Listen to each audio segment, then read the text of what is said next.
So you're to the point with your brand that you want to start designing your product labels. Well, in the past 7 years, On Demand's had over 60,000 labels submitted, and we've seen a lot of what works and a lot of what doesn't. So I'm going to start off going through some of the top 3 mistakes that we've seen to help you avoid that, and then we'll get into more details on how to make sure the process of designing your labels are optimal for you and your brand.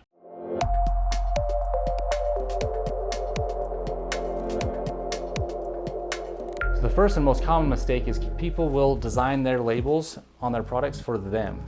You got to think, just because you think it looks good and looks cool doesn't mean that the audience you're selling to thinks it looks good. So make sure you're keeping that in mind and you know who you're selling to and you're designing your labels around that. And we'll dive into that more here in a second. The second most common mistake is they copy other brands too closely. There's a lot of good things you can learn from other brands, like color schemes, fonts, the kind of mood or vibe of the branding and the labels, but you don't want to replicate it exactly. Intellectual property theft is a thing that will be pursued by big brands and their attorneys, so make sure you're not copying anyone too closely, but just learn from what they're doing well. The third most common mistake is focusing too much on the brand or the logo and not enough on actually utilizing your label as a marketing tool. The label of the product is the first thing that your customers are going to see. So you want to make sure that it's built in a way that most appeals to your audience or your demographic. Some of those audiences only care about how it looks. It's got to look really cool, bright colors, flashy, bold fonts, and really stand out, and people buy it because it looks cool. Think a lot of sports nutrition brands, pre-workouts, like the intense kind of branding,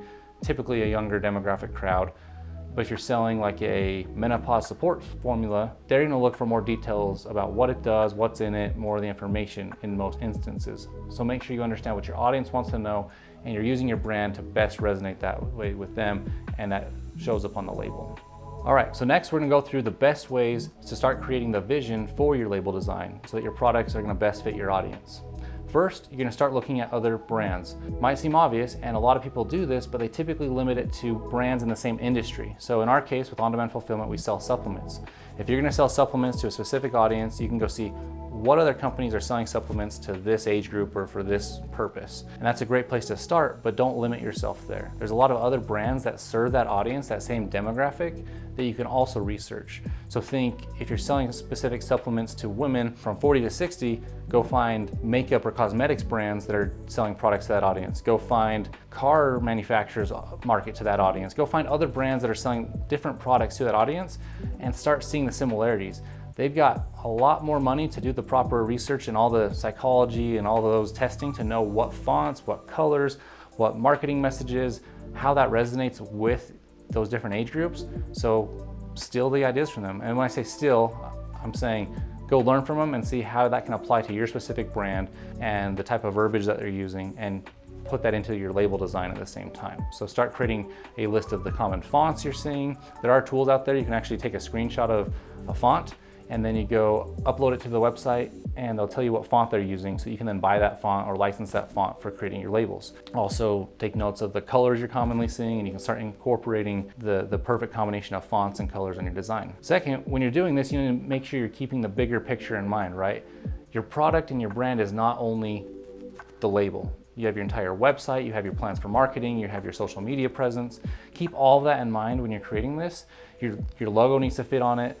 And so when you're creating all of it, it's a bigger picture of making sure your website is designed in a similar way with similar fonts and colors that work well with your label design, and so that the entire brand image is cohesive with your label design, and so that everything feels like it fits. And lastly is realizing this is going to be a pretty time-consuming step. You're out there researching brands across all types of industries, you're recording colors and fonts and making notes of what works and what doesn't work.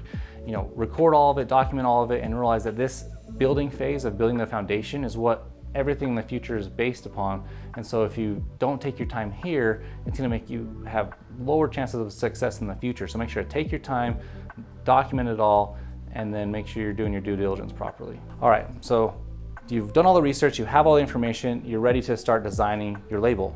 Maybe you have the experience and the ability to design your own labels and you have some graphic design background. That's great. You're of course welcome to do that. If you don't, which is the majority of us, there's a few different options that we see our clients commonly using, and they have all had great results on each of these different platforms. So first is the most expensive option, is finding a creative agency of some sort that specializes in high-end product design or label design and branding.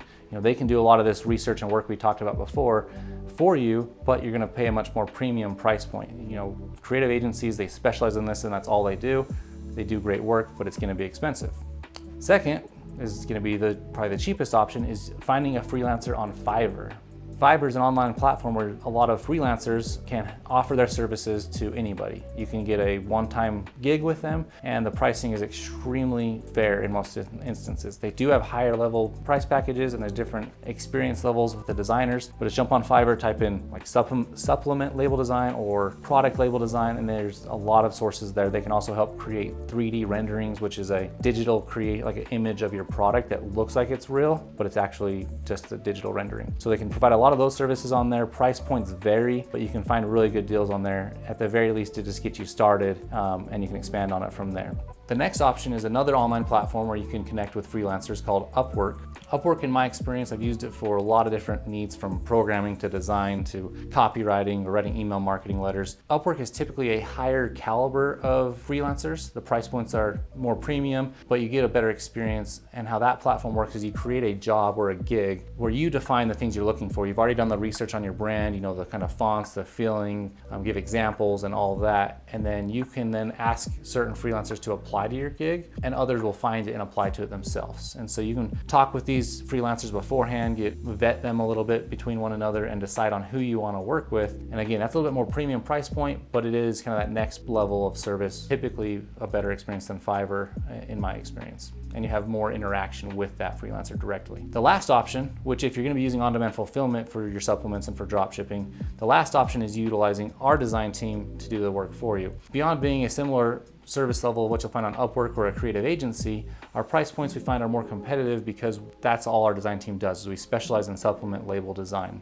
On top of that, if you stay with us for long term, there are going to be updates to label templates over time, where our manufacturer has to make changes, the FDA makes compliance regulation changes where our supplement facts have to say something different or whatever. If you're getting designed through us, our team handles that for you.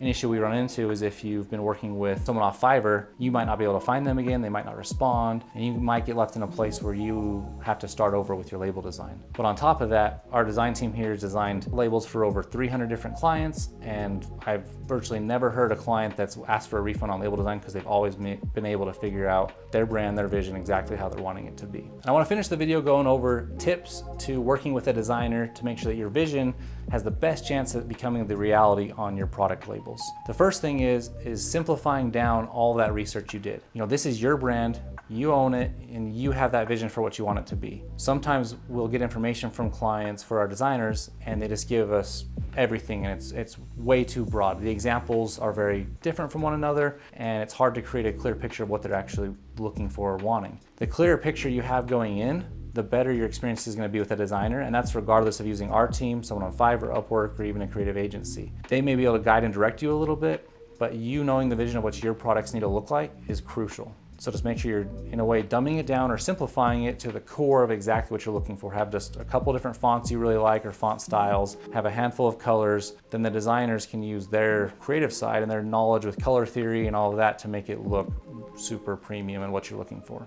In addition to that, it's crucial to be providing very clear details. Oftentimes we'll get images saying, oh, I really like this label, I really like this label, I really like this label. But if you go even deeper where you screenshot it and then highlight an area and say, oh, I really like this portion of this label, I really like the font here, I like the layout of this, the main panel here, I like this. Like if you kind of focus on the certain aspects of each label that you like, it's that much easier for a designer to create what you're looking for, as well as you're gonna have a less chance of somebody just replicating another label. I've seen it happen a few times on Fiverr where someone will give them an example and they'll just straight copy it essentially. That's not what you're looking for, and you wouldn't want to deal with potential IP or intellectual property fraud or intellectual property theft.